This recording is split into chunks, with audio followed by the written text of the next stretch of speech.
Halo pemirsa, berjumpa lagi dengan kami di One News International TV One Newscom. Menjelang sidang umum PBB ke-80 di New York, Dinas Rahasia Amerika Serikat atau Secret Service mengungkap jaringan perangkat elektronik mencurigakan yang tersebar di 3 wilayah negara bagian. Perangkat itu ditemukan hanya puluhan mil dari lokasi pertemuan para kepala negara. Pemicu dugaan adanya rencana sabotase terhadap sistem komunikasi pejabat tinggi Amerika Serikat di tengah forum PBB. Informasi lainnya pemirsa, Presiden Prancis Emmanuel Macron menegaskan bahwa pengakuan terhadap Palestina bukan berarti mendukung serangan Hamas pada Oktober 2023. Pernyataan ini disampaikan saat ia berdiri berdampingan dengan Presiden Amerika Serikat Donald Trump yang secara tegas menolak langkah tersebut. Selengkapnya hanya di One News International TV One Newscom.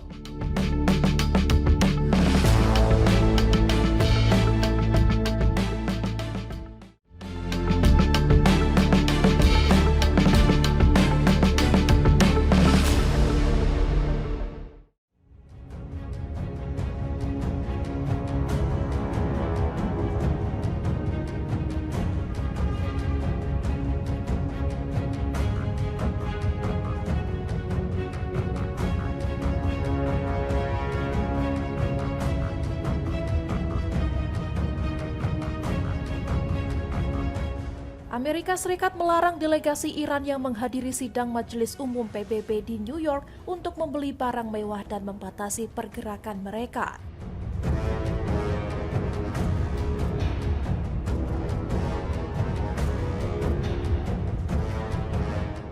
Delegasi hanya diizinkan beraktivitas di wilayah tertentu yang berkaitan dengan tugas resmi di markas besar PBB.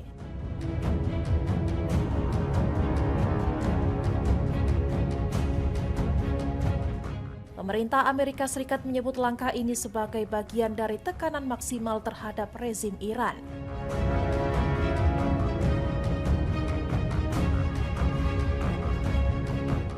Washington menegaskan tidak akan membiarkan elit Iran berbelanja di New York, sementara rakyat mereka menghadapi kemiskinan dan krisis infrastruktur.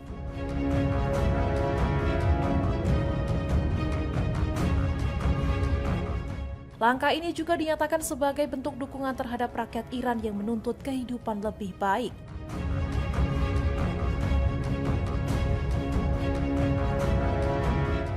Hubungan Amerika Serikat dan Iran memang semakin memanas sejak agresi Israel ke Palestina pada Oktober 2023.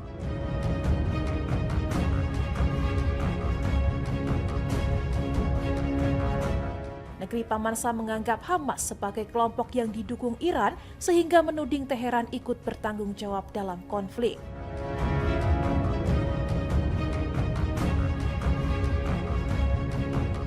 Ketegangan kian meningkat setelah Amerika Serikat membantu Israel menggempur fasilitas nuklir Iran pada Juni lalu.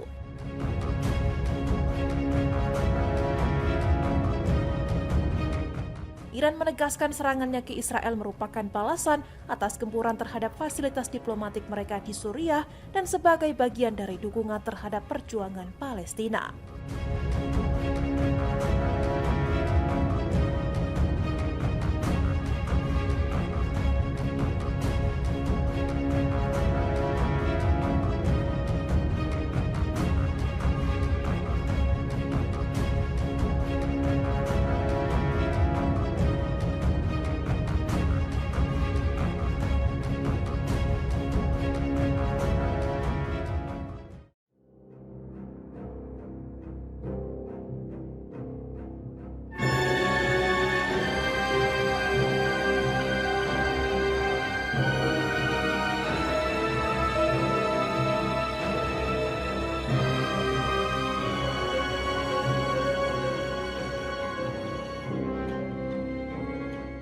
NATO mengecam Rusia karena melanggar wilayah udara Estonia pada pekan lalu dan menegaskan siap menggunakan seluruh instrumen militer maupun non-militer untuk mempertahankan diri.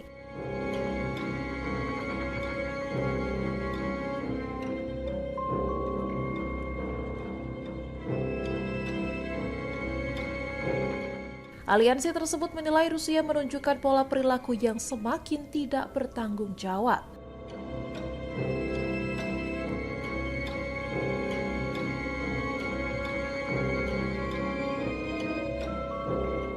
Sekjen NATO Mark Rutte menyebut serangan pesawat tak berawak ke Polandia dan Rumania serta pelanggaran wilayah udara Estonia bisa jadi tindakan yang disengaja atau bentuk ketidakmampuan nyata.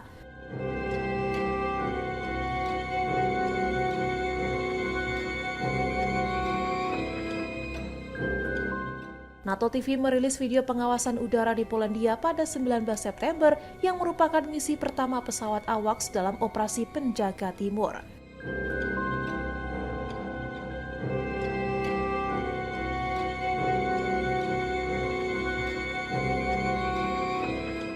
Pemerintah Estonia melaporkan 3 jet tempur MiG-31 Rusia masuk ke wilayah udaranya selama 12 menit sebelum dihalau jet tempur NATO asal Italia.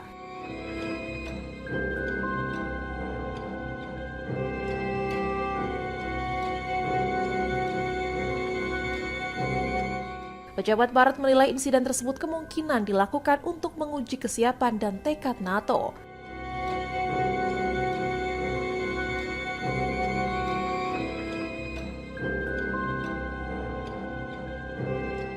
Pelanggaran itu terjadi hanya sepekan setelah sekitar 20 pesawat tak berawak Rusia memasuki wilayah udara Polandia.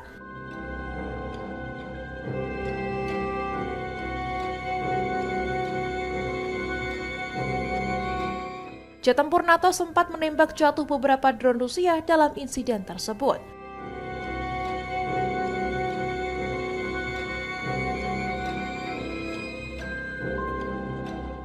Dewan Atlantik Utara menyatakan Rusia bertanggung jawab penuh atas tindakan yang dianggap eskalatif, berisiko menimbulkan salah perhitungan serta membahayakan nyawa.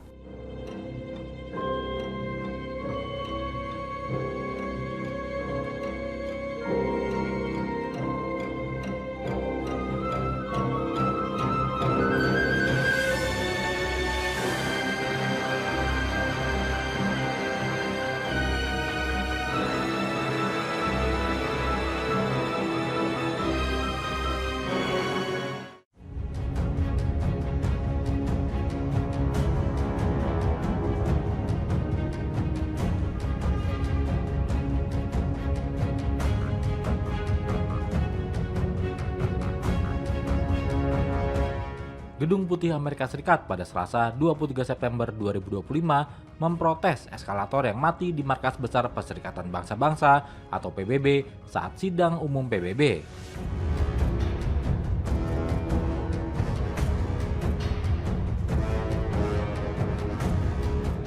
Eskalator itu mendadak mati saat dilalui Presiden Amerika Serikat Donald Trump dan Ibu Negara Melania jelang pidato di sesi debat umum.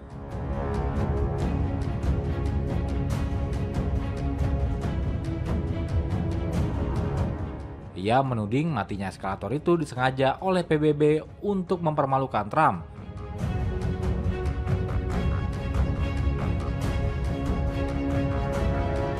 Sekretaris Pers Karoline Leavitt menyebut pihaknya telah meluncurkan penyelidikan internal.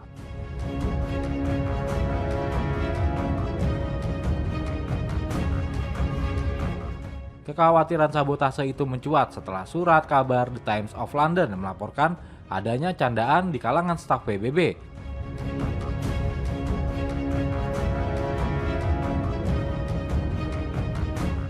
Mereka akan mematikan eskalator dan bilang kepada Trump bahwa PBB kehabisan dana, mengacu pemotongan anggaran besar-besaran dari Amerika Serikat.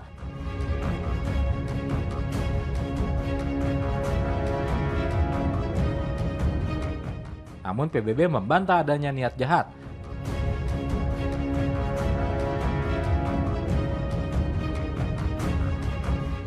Juru bicara Sekjen PBB Antonio Guterres, Stephane Dujarric, menjelaskan bahwa eskalator berhenti karena mekanisme pengamanan aktif secara tidak sengaja.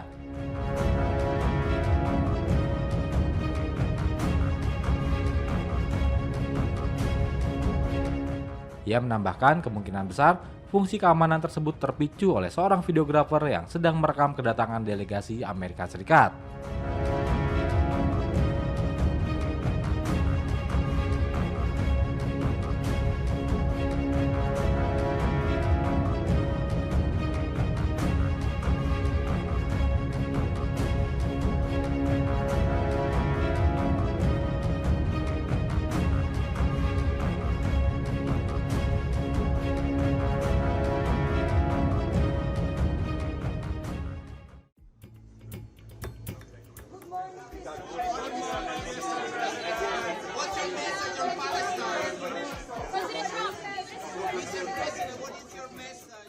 Secret Service atau Dinas Rahasia Amerika Serikat membongkar jaringan perangkat elektronik yang tersebar di 3 wilayah negara bagian New York, Amerika Serikat.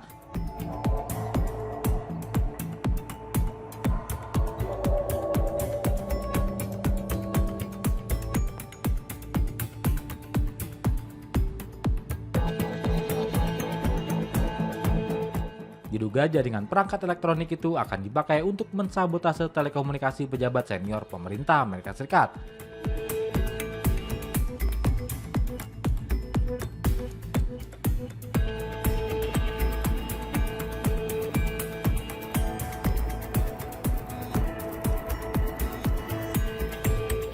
Perangkat itu terkonsentrasi dalam jarak 35 mil dari lokasi pertemuan Majelis Umum Perserikatan Bangsa-Bangsa.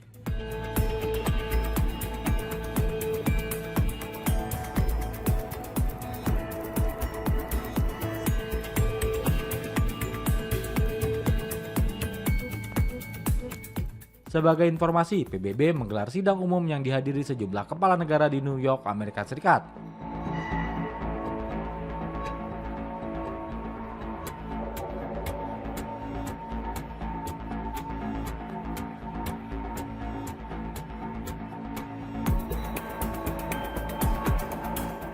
Dinas Rahasia menemukan lebih dari 300 server SIM dan 100.000 kartu SIM yang tersebar di beberapa lokasi.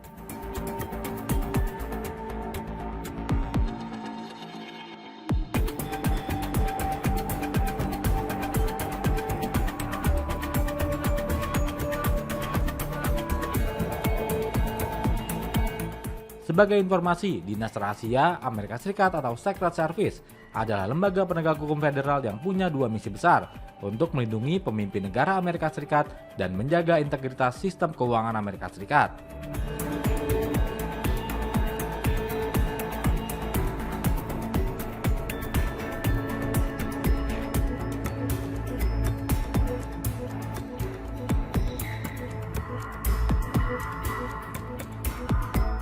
Sidang Majelis Umum PBB ke-80 diadakan pada 22 hingga 30 September 2025 di markas besar PBB, New York, Amerika Serikat.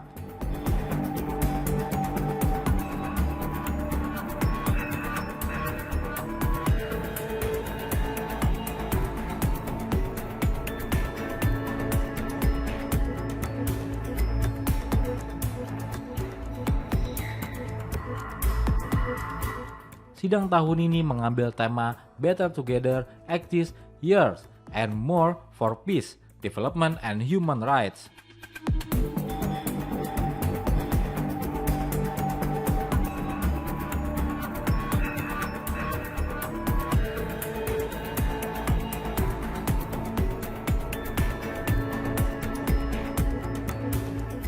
Sidang akan diakhiri oleh hampir 150 negara dan pemerintahan dari total 193 negara anggota PBB.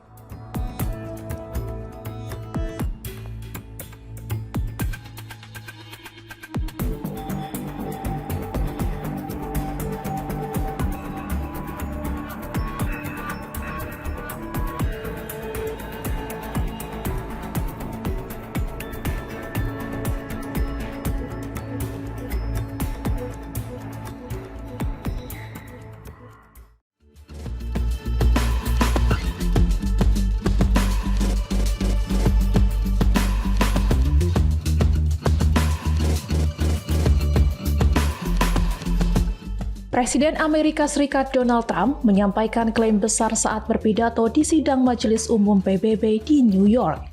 Ia menyebut telah menghentikan 7 perang hanya dalam 7 bulan masa jabatannya.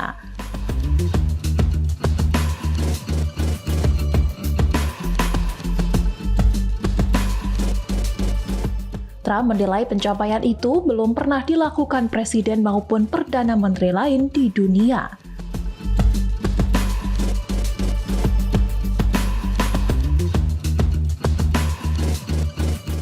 Konflik yang dimaksud mencakup perang di Kamboja, Thailand, Kosovo, Serbia, Kongo, Rwanda, Pakistan, India, Israel, Iran, Mesir, Ethiopia, serta Armenia, Azerbaijan.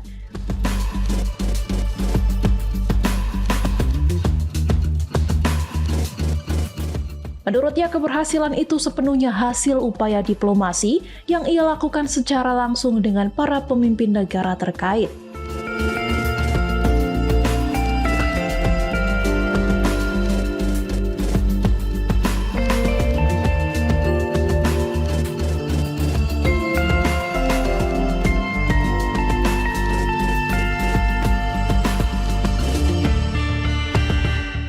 Trump menegaskan bahwa PBB sama sekali tidak berperan dalam penyelesaian konflik-konflik tersebut.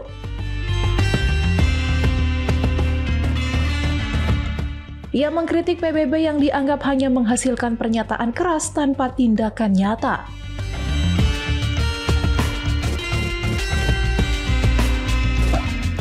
Dalam pidatonya, Trump juga menyinggung bahwa pencapaiannya sempat memunculkan usulan agar ia menerima Nobel, meski ia menolak gagasan tersebut. Ia menutup pernyataannya dengan menekankan bahwa tujuan utamanya bukan penghargaan, melainkan menyelamatkan nyawa.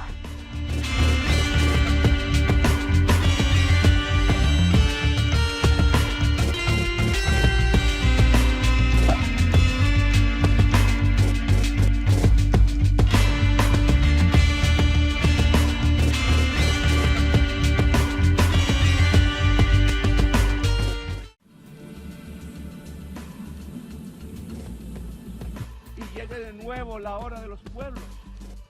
Los jóvenes asesinados con cocaína en Colombia, verdaderos esquifos, como dicen los italianos. Lo mayor que dio la orden el presidente Trump. Presiden Kolombia Gustavo Petro mengecam Presiden Donald Trump dalam pidatonya di sidang umum PBB pada hari Selasa 23 September. Ia mengatakan bahwa pemimpin Amerika Serikat tersebut terlibat dalam genosida di Gaza dan menyerukan proses pidana atas serangan rudal terhadap kapal-kapal yang diduga penyelundup narkoba di perairan Karibia. Petro telah menjadi kritikus keras kebijakan Amerika Serikat di Gaza, dan di PBB ia menuduh badan tersebut sebagai saksi bisu atas genosida. Pemimpin Amerika Selatan tersebut juga mengecam serangan Amerika Serikat baru-baru ini terhadap kapal-kapal yang diduga penyelundup narkoba di Karibia Selatan.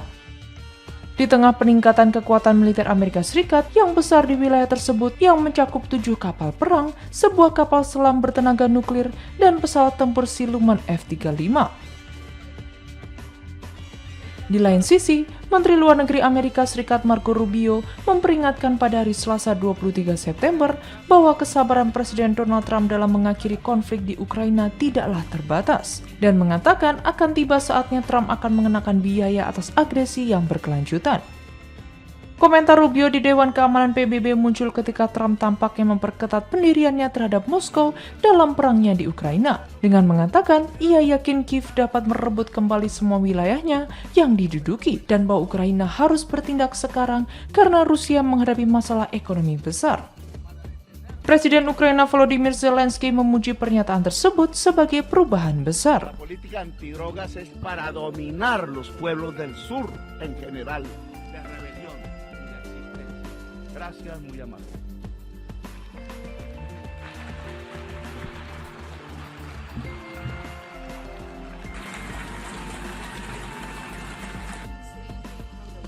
But the one that's proved to be an extraordinary challenge has been the war in Ukraine, between Russia and Ukraine.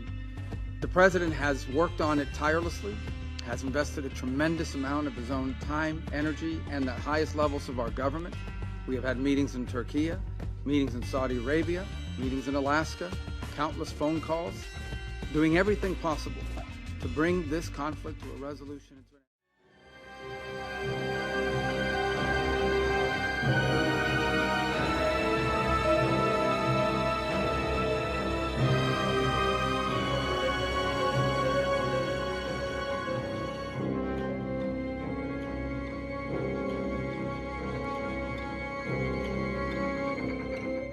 Ribuan pengunjuk rasa anti pemerintah Iran berkumpul di dekat markas besar PBB di New York sehari sebelum Presiden Masoud Pezeshkian berpidato di sidang umum.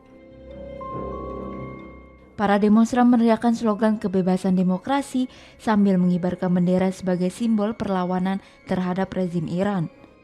Salah satu demonstran asal Atlanta menegaskan bahwa Pezeshkian bukan wakil sah rakyat Iran dan kursi PBB seharusnya milik perwakilan sejati.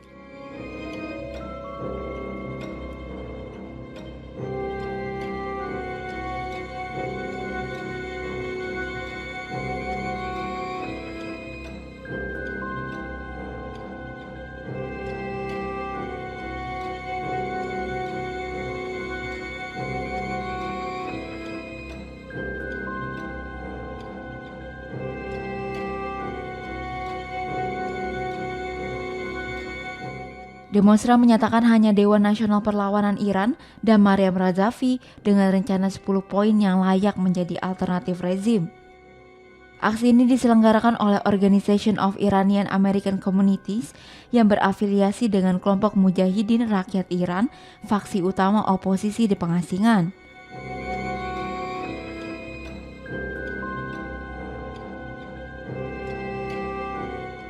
Ali Reza Jafarzadeh dari NCRI Amerika Serikat menekankan bahwa ribuan pendukung Maryam Razavi mendukung pemulihan sanksi dan menuntut perubahan rezim di Iran. Di sisi lain, Kepala Badan Energi Atom Internasional Rafael Grossi mengungkapkan tim inspektur siap menuju Iran jika ada kesepakatan dengan kekuatan Eropa. Iran dan negara-negara Eropa sepakat melanjutkan pembicaraan untuk mencegah kembalinya sanksi dengan fokus pada akses inspektur, stok uranium, dan dialog dengan Amerika Serikat.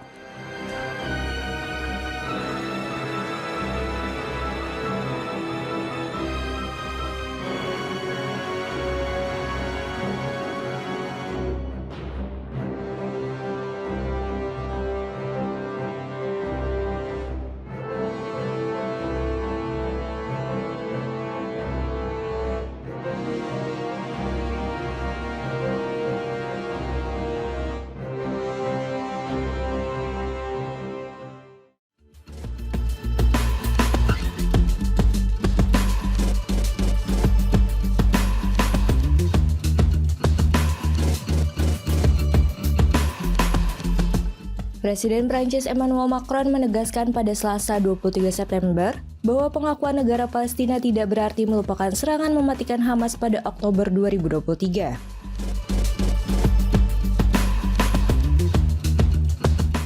Pernyataan itu ia sampaikan saat duduk berdampingan dengan Presiden Amerika Serikat Donald Trump dalam pertemuan bilateral.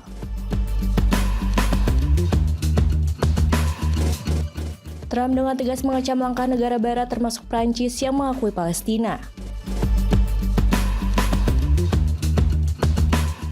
Menurutnya, keputusan itu justru memberi hadiah atas kekejaman mengerikan yang dilakukan militan Hamas.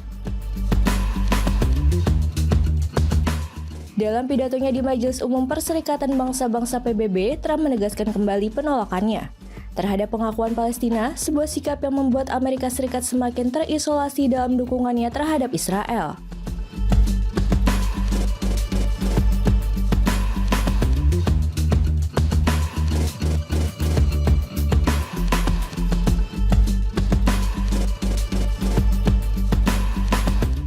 Israel sendiri menghadapi kecaman luas atas operasi militernya di Gaza yang telah menimbulkan kerusakan besar.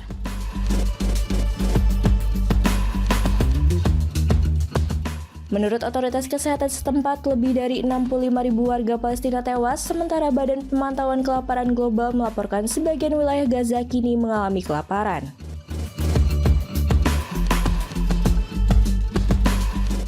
Dalam beberapa hari terakhir, sejumlah negara barat mengambil langkah bersejarah dengan mengakui Palestina sebagai negara.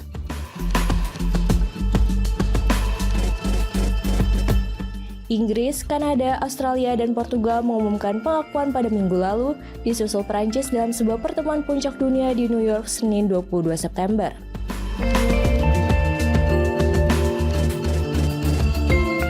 Keputusan tersebut memicu kemarahan Israel dan sekutunya Amerika Serikat, namun dianggap sebagai dorongan bagi solusi dua negara. Dalam pidatonya di KTT Solusi Dua Negara, Macron menegaskan pengakuan atas hak-hak sah rakyat Palestina tidak mengurangi hak-hak rakyat Israel. Macron juga memaparkan kerangka untuk membentuk kembali otoritas Palestina yang diperbarui. Dalam rencana itu, Prancis akan membuka kedutaan dengan syarat tertentu, seperti adanya reformasi, gencatan senjata, dan pembebasan seluruh sandera Israel yang ditahan Hamas.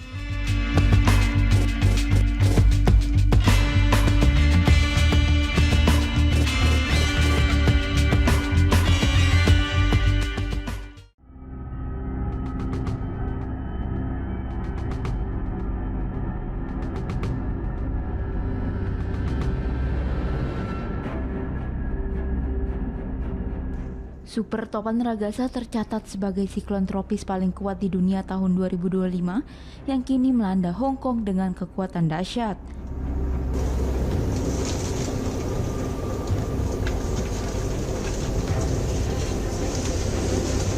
Topan ini membawa angin badai hingga 200 km per jam disertai hujan lebat yang mengguyur wilayah Hong Kong tanpa henti.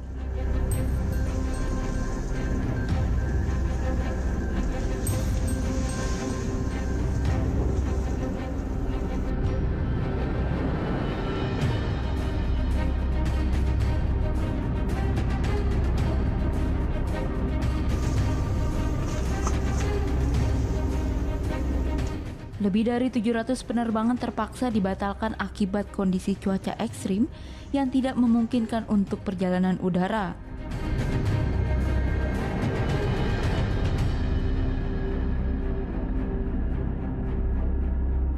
Masyarakat berbondong-bondong menyerbu supermarket hingga rak-rak kosong, bahkan rela antre berjam-jam untuk mendapatkan bahan makanan.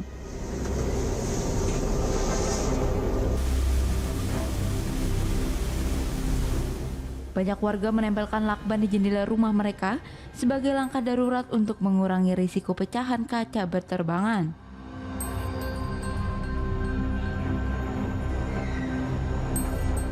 Ragasa diperkirakan melintas paling dekat dengan Hong Kong pada Rabu pagi, sekitar 100 km di selatan wilayah tersebut.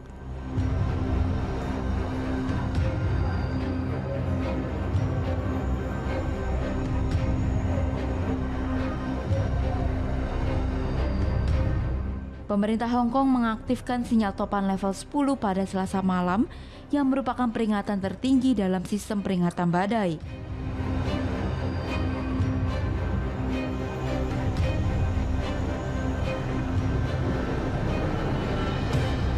Sebagian besar bisnis, layanan transportasi dan kegiatan publik resmi dihentikan demi keselamatan warga menghadapi badai besar ini.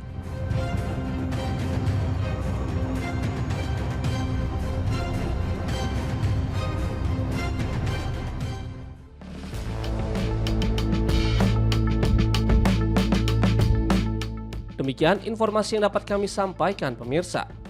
Terima kasih telah bergabung bersama kami. Sampai jumpa di One News Internasional berikutnya. Setiap pukul 8 malam hanya di kanal YouTube TV One News Corp.